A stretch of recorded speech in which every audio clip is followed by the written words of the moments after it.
pa si nanay? Nanalo kami sa loto. Nay, nanalo tayo sa loto.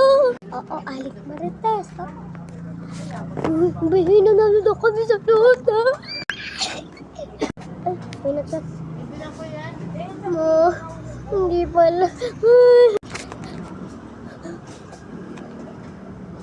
Ito, walang nyakad. Dinidistract mo ako dito.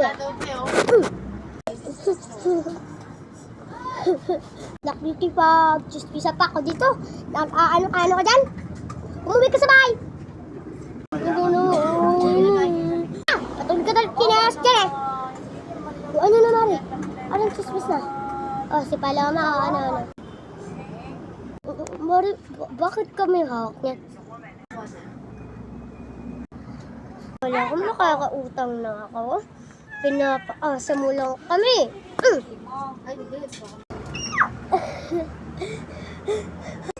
Mari, akala ko din naman nanalo kami sa loto yung anak ko kasi. Umalis ka! Dahil ngayon, pinaasa mo ako na makakautang ako sa'yo, hindi ko nababayaran ng utang ko sa'yo. Bayaran mo yon. Bakit? Kasalanan ko ba yun? Yung anak ko may kasalanan nun. Bakit ako dinadami mo dyan? Pag di mo binayaran yun, ipapabarangay kita.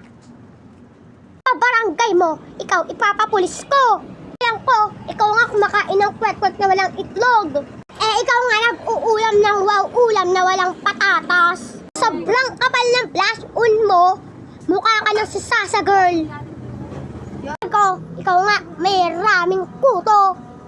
Lahat ng mga sinasabi mo nagbabalik lang sa'yo. Pala ka daw, pag di mo binayaran yun, ikukulong kita. Okay guys, so thank you po sa panonood ng video ko. Sana po pala natuwa kayo.